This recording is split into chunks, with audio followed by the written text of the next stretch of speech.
بسم اللہ الرحمن الرحیم۔ شام کے 4 بج رہے تھے، میں گھر میں داخل ہوئی۔ میرے چہرے پر مسکراہٹ تھی۔ جب بھی میں کالج سے گھر آتی اماں مجھے گرم گرم چائے بنا کر دیتی، پر آج یہ دیکھ کر حیرت ہوئی کہ اماں گھر پر نظر نہیں آ رہی تھی۔ اچانک مجھے چھت سے چیخ کی آواز آئی۔ میں بھاگتی ہوئی چھت پر گئی۔ موسم ابر آلود ہو رہا تھا، چھت پر بھی اندھیرا چھایا ہوا تھا۔ تبھی میری نظر اماں پر پڑی جو کہ بے ہوش زمین پر گری ہوئی تھی، اور ساتھ میرا بھائی کھڑا تھا جس کی آنکھوں میں صفاقی صاف نظر آ رہی تھی۔ میں نے دیکھا بھائی بہت غصے میں تھا۔ اس نے مجھے دیکھا اور بولا، اپنی ماں کو سنبھالو، مجھے تو اس عورت کو ماں کہتے ہوئے بھی شرم آ رہی ہے۔ میں حیران ہو گئی کہ ایسا کیا ہو گیا ہے۔ مجھے بہت پریشانی ہوئی، آنکھوں سے آنسو آنے لگے۔ تب میں نے اماں کا سر اٹھایا تو یہ دیکھتی ہوں کہ ان کے سر سے خون لگا ہوا ہے۔ اماں اس دنیا سے جا چکی ہیں۔ میں نے دل میں سوچا، چیخیں مارتی نیچے آئی، محلے کو اکٹھا کیا، ان کو ساری صورتحال سے آگاہ کیا۔ یہ لوگ آئے، اماں کو سبھی اچھی طرح جانتے پہچانتے تھے، کیونکہ ابا کی وفات 5 سال پہلے ہوئی تھی، اور اسی وجہ سے لوگ اماں کو بیوہ سمجھ کر بھی بہت عزت اور مان دیتے تھے۔ آج اماں یوں بے ہوش ہوئی تو محلے کے سب لوگ امڑ آئے تھے۔ انہوں نے اماں کے لیے ایمبولینس منگوائی، اور پھر میں ایمبولینس میں بیٹھ کر اپنی ماں کو ہسپتال لے گئی۔ رستے میں اماں کی آنکھ کھلی، وہ بات کرنا چاہ رہی تھیں پر ان سے بات نہیں ہو رہی تھی، اور 5 منٹ بعد ہسپتال آ گیا۔ ہسپتال کے بیڈ پر لیٹے اماں مجھ سے مرتے دم تک ایک ہی بات کہہ رہی تھی، اپنے بھائی عبد المتین سے شادی کر لینا۔ میں یہ بات سن کر دنگ رہ گئی۔ مجھے تو ایسا ہی لگ رہا تھا کہ شاید میری ماں نے یہ بات ہوش و حواس سے بیگانہ ہونے کے بعد کہی ہے، کیونکہ مرتے ہوئے انسان کی بات کا بھروسہ نہیں کیا جا سکتا، وہ بعض اوقات اپنے ہوش میں نہیں ہوتا۔ پر میں یہ نہیں جانتی تھی کہ اماں نے ایسا کیوں کہا تھا، اور یہ بھی نہیں معلوم تھا کہ اماں نے تو ایک وصیت بھی لکھ رکھی تھی جس میں میری عبد المتین کے ساتھ شادی کا کہا تھا۔ عبد المتین اور میں ایک ہی گھر میں بڑے ہوئے تھے۔ میں نے جب بھی دیکھا عبد المتین مجھ سے عمر میں بڑا ہی تھا۔ وہ مجھ سے بہت پیار سے پیش آتا اور کہتا، تم میری پیاری بہن ہو۔ ابا نے ہمیشہ ہمیں بہت ہی لاڑ دیا تھا، بلکہ ابا تو عبد المتین کو سر آنکھوں پر بٹھا کر رکھتے تھے۔ اس بات کی وجہ سے عبد المتین بہت زیادہ لاڈلا بھی ہو گیا تھا۔ پر آج جو ہوا وہ کیوں ہوا؟ اماں کو عبد المتین نے کیوں گرایا؟ اور ایسی بات کیا ہوئی کہ اماں مجھے عبد المتین سے شادی کرنے کا کہہ رہی تھی؟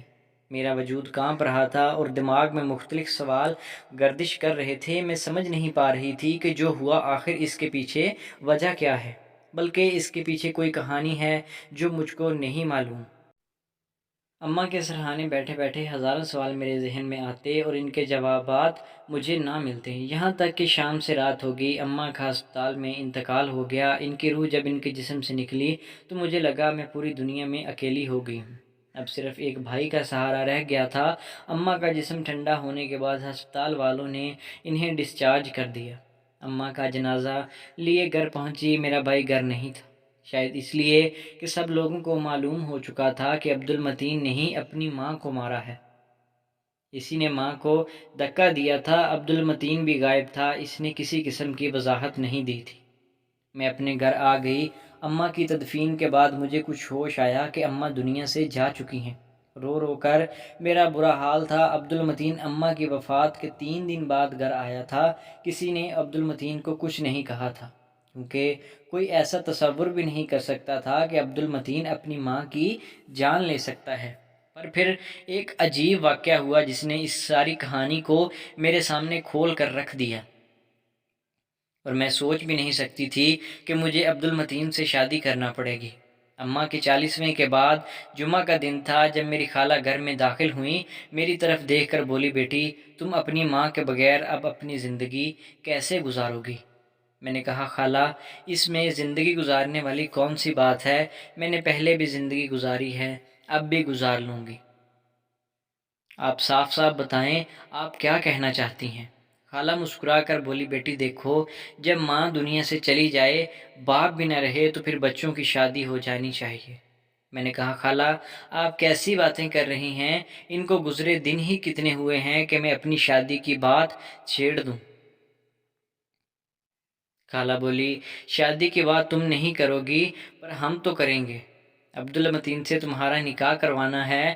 میں نے کہا۔ کانوں کو ہاتھ لگا کر بولی، خالہ آپ کیسی باتیں کر رہی ہیں؟ عبدالمتین میرا بھائی ہے اور آپ تو کہتی ہیں کہ عبدالمتین کے لیے بہت خوبصورت لڑکی ڈھونڈوں گی۔ میری بات سن کر خالہ بولی، تمہاری شادی عبدالمتین سے ہوگی کیونکہ یہ تمہاری ماں کی وصیت تھی۔ میں چونک پڑی، آپ کو کیسے پتا کہ یہ میری ماں کی وصیت تھی؟ یہ تو انہوں نے مجھے ایمبولینس میں جاتے ہوئے کہا تھا۔ خالہ اس بات پر بولی، دیکھا تمہاری ماں نے بھی ایسا ہی کہا تھا، پھر تم اس کی بات سے انکار کیسے کر سکتی ہو؟ میں خالہ کی بات سن کر پریشان ہو گئی، مگر خالہ میں ایسا بالکل نہیں ہونے دوں گی۔ آپ خدا کے لیے مجھے اتنے بڑے گناہ کا مرتکب کیسے کر سکتی ہیں؟ بھلا بھائی سے نکاح اور شادی کیسے ممکن ہے؟ میں اور عبدالمتین ایک گھر میں پلے بڑے ہیں، ایک باپ کی اولاد ہیں اور ایک ماں کی اولاد ہیں، پھر آپ یہ باتیں کر کے کیوں میرا دل جلا رہی ہیں؟ کیوں مجھے آزمائش میں ڈال رہی ہیں کہ میں غصہ کروں؟ میری بات سن کر خالہ چپ ہو گئی۔ عبدالمتین سے تمہارا نکاح جائز ہے بیٹی، اگر تمہیں یقین نہیں آتا تو میں تمہیں بتا دوں گی۔ ابھی میرے پاس وقت بالکل نہیں ہے کہ میں یہ ساری باتیں تمہارے سامنے کھول کر رکھ دوں، ورنہ افسوس تم کو بھی ہوگا۔ چلو میں ابھی چلتی ہوں، مجھے بہت دیر ہو رہی ہے۔ میں نے تمہاری شادی کے انتظامات کرنے ہیں اور اماں جی باہر کھڑی ہیں، وہ مجھ سے کہیں اور جانے کے لیے بھی کہہ رہی تھی۔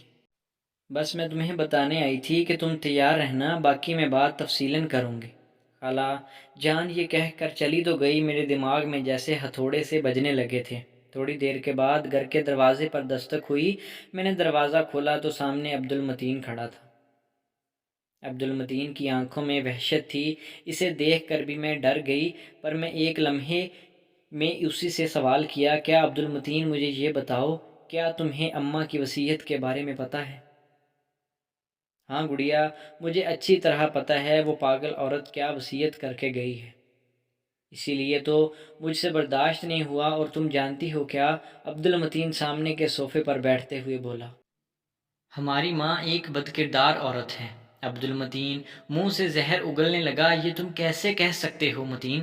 ایسی بات اماں کے بارے میں تو نہ کرو۔ جب سے ابا کی وفات ہوئی تھی اماں نے کبھی کسی کی طرف آنکھ اٹھا کر نہیں دیکھا تھا، حالانکہ وہ شادی بھی کر سکتی تھی، وہ تو سوکھے پھیکے رنگ بھی پہنتی تھی، اور کیا کرتی وہ بیچاری؟ اور کیا تم نے ہی اماں کو دھکا دیا تھا؟ کیا یہ بات سچ ہے؟ مجھے تو یقین نہیں آ رہا، مجھے اس وقت لگا تھا کہ یہ کوئی اتفاق ہوا ہے۔ تم اماں کی جان کیسے لے سکتے ہو؟ میری بات سن کر عبدالمتین نے مجھے عجیب سی نظر سے دیکھا اور بولا، اماں کا جو ہوا وہ صحیح ہوا، وہ اس کی حقدار تھی، ان کے لیے ایسا کرنا میری مجبوری تھی۔ میں اپنی جگہ سے اٹھ کر کھڑی ہو گئی، عبدالمتین پر چیخ پڑی، یہ تم کیا کہہ رہے ہو عبدالمتین؟ کیا تم نے اماں کی جان لی ہے؟ پھر مجھے تم سے خطرہ ہے، تم پاگل تو نہیں ہو گئے؟ میری بات سن کر عبدالمتین اپنی آنکھیں جھکا کر بولا، ایسی بات نہیں ہے گڑیا، نہ ہی میں پاگل ہوں، نہ ہی میں دیوانہ ہوں، بلکہ ایک ہفتے سے دیکھ رہا ہوں کہ میری ماں روزانہ تیار ہو کر چھت پر جاتی تھی۔ میں سوچتا تھا کہ اماں چھت پر کیوں جاتی ہے؟ میں نے جب بھی ان کو دیکھا وہ چھت پر کچھ بات کر رہی ہوتی تھی۔ میں سمجھ نہیں پاتا تھا کہ آخر ماں کس سے بات کرتی ہے۔ ایک دن رات کا وقت تھا، یاد ہے جب میں نے تمہیں کہا تھا کہ مجھے امتحان کی تیاری کرنی ہے، سو میں رات کو دیر تک جاگوں گا تو میرے لیے چائے بنا دو۔ ہاں مجھے یاد ہے، میں نے اپنے ذہن پر زور ڈالتے ہوئے کہا، اسی رات میں اوپر چھت پر گیا تھا، مجھے گرمی لگ رہی تھی، گھٹن محسوس ہو رہی تھی، اور اس رات جانتی ہو کیا ہوا تھا؟ میں نے پریشانی سے پوچھا، جب میں سیڑھیاں چڑھتا ہوا اوپر گیا تو اماں کسی سے باتیں کر رہی تھی، اور آج وہ موبائل پر نہیں بلکہ آمنے سامنے کسی سے باتیں کر رہی تھی۔ یہ دیکھ کر میرے تو تن بدن میں آگ لگ گئی، میں نے فوراً سے جا کر اماں کو دبوچ لیا۔ اماں آپ یہاں کیا کر رہی ہیں؟ آپ کے ساتھ کون ہے؟ کیا میری بات سن کر اماں نے مجھے زوردار تھپڑ مارا اور بولی کہ ان باتوں میں دخل مت دو، میں نے تمہیں جتنا کہا ہے اتنا ہی کرو۔ تم کیوں میرے پیچھے پڑے رہتے ہو بیٹا؟ میری اپنی زندگی ہے۔ امی کے ہاتھ کا تھپڑ کھا کر مجھے بہت برا لگا، غصہ بھی آیا۔ میں نے سوچا کہ شاید مجھے ایسا نہیں کرنا چاہیے تھا، پر اگلے دن میں سوچنے لگا کہ اگر ماں ایسی حرکتیں کرتی رہی تو ہم بدنام ہو جائیں گے۔ شام کا وقت تھا، جب اماں دوبارہ سے اوپر چھت پر چلی گئی۔ میں اپنے کمرے میں بیٹھا تمہارا انتظار کر رہا تھا کہ تم آؤ گی تو ہم سب مل کر کچھ مزے کا کھانا پکا کر کھائیں گے۔ جانتی ہو نا کہ تم نے ہمارے گھر میں ایسا ہی ہوتا ہے۔ عبد المتین مجھ سے تصدیق کرتا ہوئے آگے چل رہا تھا۔ اب بتاؤ کہ کیا بات ہے؟ تم نے اماں کو دھکا کیوں دیا؟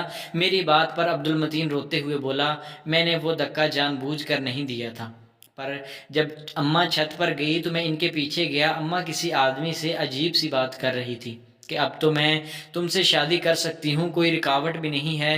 مجھے زمانے نے بہت کچھ سکھا دیا ہے، اور ویسے بھی تمہارا ہونا بہت ضروری ہے۔ میں اماں کی بات سن کر اوپر گیا۔ اماں نے جب مجھے دیکھا مجھے گھورنے لگی، بولی نیچے چلے جاؤ، کیوں ہر وقت میرا پیچھا کرتے رہتے ہو؟ اماں کسی سے شادی کی بات کر رہی تھی، مجھے دکھائیں فون، وہ کون ہے خبیث جس سے آپ شادی کر کے ہمارے باپ کی عزت نیلام کرنا چاہتی ہیں؟ میری بات پر اماں نے موبائل مجھ سے چھیننا چاہا۔ اسی چھینے چپٹی میں اماں کو دھکا لگا اور وہ نیچے گر گئی۔ میرا ایسا کرنے کا کوئی ارادہ نہیں تھا، پر اماں کے ساتھ جو ہوا وہ واقعہ ہی اس نتیجے میں ہوا تھا، تو شاید یہ اللہ کا بدلہ تھا۔ اماں کی طرف میں نے کہا، عبد المتین، اللہ اتنی معمولی بات کا بدلہ نہیں لیتا، تمہیں پہلے پوچھ تو لینا چاہیے تھا کہ وہ کون تھا۔ تم اماں سے فون کیوں چھین رہے تھے؟ اور دیکھو اللہ نے ماں کا کیسا پردہ رکھا ہے کہ وہ فون بھی ماں کے ساتھ ہی ٹوٹ گیا، تم بھی اس میں سے کچھ معلوم نہیں کر سکے۔ عبد المتین میری بات سن کر پچھتانے لگا، بولا کہ تم تو ٹھیک کہتی ہو، مجھے ابھی تک معلوم نہیں ہوا کہ اماں کس سے بات کر رہی تھی، اور میں اسی کشمکش میں ہوں۔ تمہیں بھی کچھ پتہ چلے تو مجھے ضرور بتانا۔ پھر میں نے عبد المتین سے کہا کہ اماں نے یہ وصیت کی تھی جو کہ بہت عجیب ہے۔ عبد المتین بولا کہ میں نے بھی یہ وصیت دیکھی ہے، لیکن تم فکر نہیں کرو، ایسی ظاہر ہے اوٹ پٹانگ باتیں کوئی پاگل ہی کر سکتا ہے۔ کیا پتہ اماں ذہنی مریضہ ہوئی ہوں، اور کیا پتہ وہ خود سے ہی باتیں کرتی رہی ہوں گی۔ یہ کہہ کر عبد المتین رونے لگا۔ انہوں نے بولا کہ میں نے اپنی ماں کا قتل کر دیا۔ میں نے عبد المتین سے کہا، تم فکر نہیں کرو، تم نے جو بھی کیا ہے اس کا وقت گزر چکا ہے۔ اماں اس دنیا سے چلی گئی ہیں، جو قسمت میں لکھا تھا وہ ہو گیا، اب ہم غم منا کر کیا کریں گے؟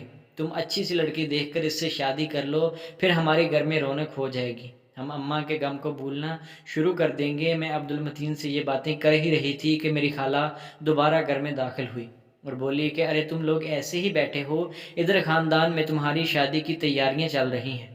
میں چونک کر کھڑی ہو گئی۔ خالہ بس بھی کر دیں اب یہ ناٹک، اماں نے اگر پاگل پن میں ایک بات کہہ دی تو کیا مطلب ہے کہ آپ بھائی کے تقدس کو پامال کریں گی؟ یہ بات کہہ کر ایسا ہو ہی نہیں سکتا، تو آپ تیاری کیوں کر رہی ہیں؟ میری خالہ بولی، تم دونوں چلو، میں تم لوگوں کو ایک ایسے آدمی کے پاس لے کر چلتی ہوں جو تمہیں بتائے گا کہ تمہارا رشتہ جائز ہے اور تم دونوں نکاح کر سکتے ہو۔ اگر میں کچھ کہوں گی تو تم سب کو دکھ ہوگا۔ میں خالہ کی بات سن کر نیچے واپس بیٹھ گئی اور کہا، مجھے کسی سے نہیں ملنا۔ خالہ بولی، وہ کوئی عام آدمی نہیں ہے، مسجد کا امام ہے، ہر سال نماز پڑھاتا ہے، عید کی نماز بھی وہی جماعت کرواتا ہے۔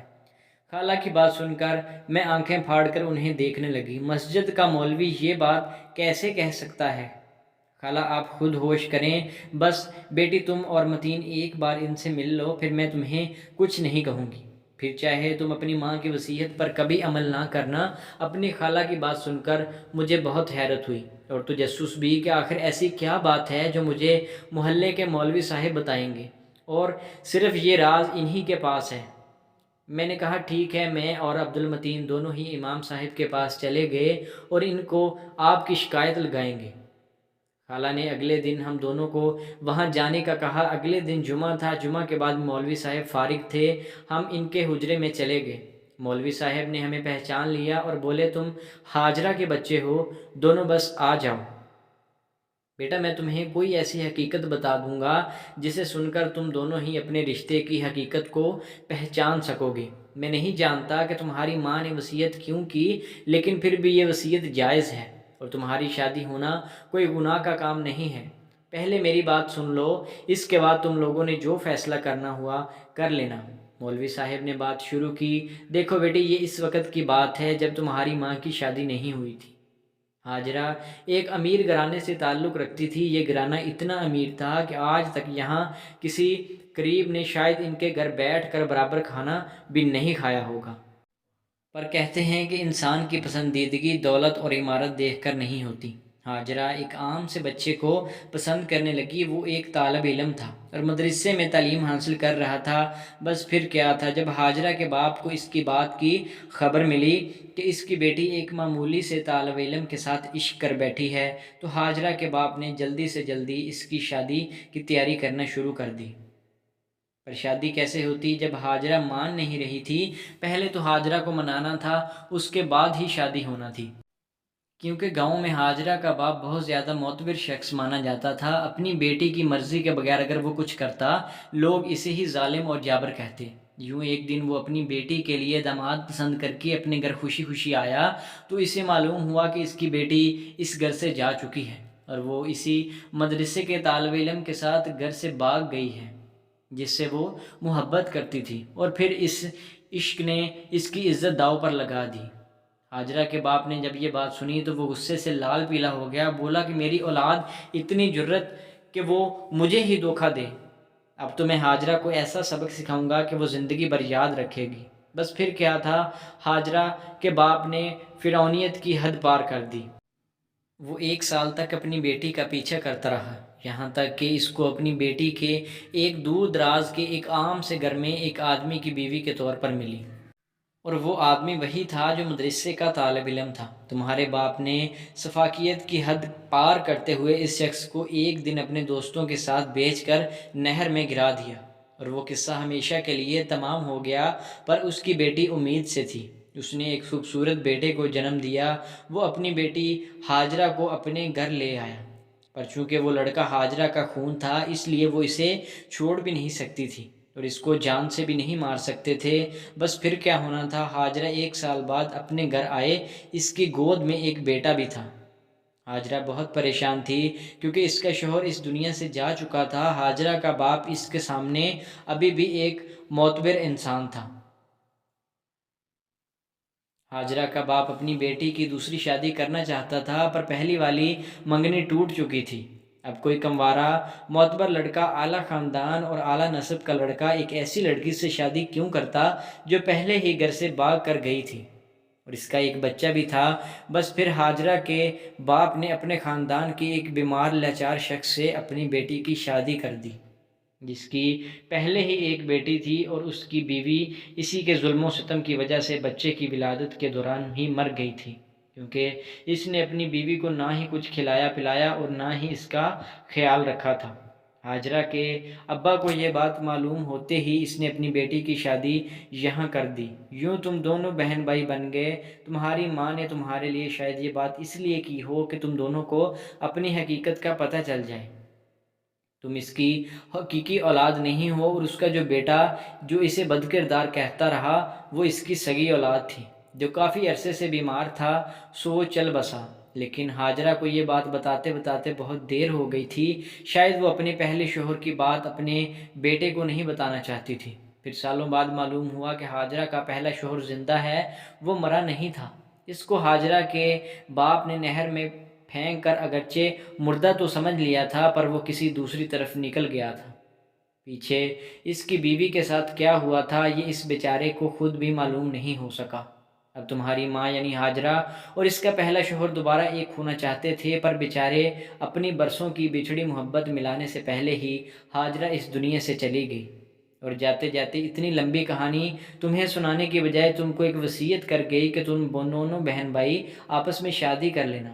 شاید وہ مختصر وقت میں یہی کہہ سکتی تھی، پر جو کہہ گئی اس کا مقصد یہی تھا کہ تم اپنی ماں کو معاف کر دو اور اپنی زندگی جیسے چاہو گزار لو۔ میں مولوی صاحب کی بات سن کر حیران رہ گئی۔ متین میرا سگا بھائی نہیں بلکہ سوتیلا بھائی بھی نہیں تھا۔ متین تو ایک الگ باپ اور ایک الگ ماں کی اولاد تھا۔ میری ماں بھی الگ تھی، میرا باپ بھی الگ تھا۔ ہمارے ماں باپ صرف آپس میں میاں بیوی تھے اور ہمارے حقیقی والدین نہیں تھے۔ بلکہ متین کی والدہ نہ ہی میری والدہ تھی اور نہ ہی اس کا والد میرے کچھ لگتے تھے۔ یہ معلوم ہوتے ہی ہم دونوں میں جھجک پیدا ہو گئی، مگر اب بھی ہم دونوں ایک دوسرے سے شادی نہیں کرنا چاہتے تھے، کیونکہ ہم دونوں ابھی بھی ایک دوسرے کو بہن بھائی سمجھتے تھے۔ آپ کے خیال میں اب ہم دونوں کو کیا کرنا چاہیے؟ کیا میں عبد المتین سے شادی کروں، یہ عبد المتین کی شادی کر دوں؟ اور ایسے میں اماں کی وصیت کا کیا ہوگا؟ کیا وصیت پر عمل کرنا ضروری ہوتا ہے، یا پھر اگر وصیت کو چھوڑ دیا جائے تو کوئی گناہ ہوتا ہے؟ تو دوستو، آپ کو آج کی کہانی کیسی لگی؟ امید ہے کہ ویڈیو پسند آئی ہوگی۔ اگر ویڈیو اچھی لگی تو ہمارے چینل کو سبسکرائب کریں۔ ملتے ہیں نیکسٹ ویڈیو میں، تب تک کے لیے اللہ حافظ۔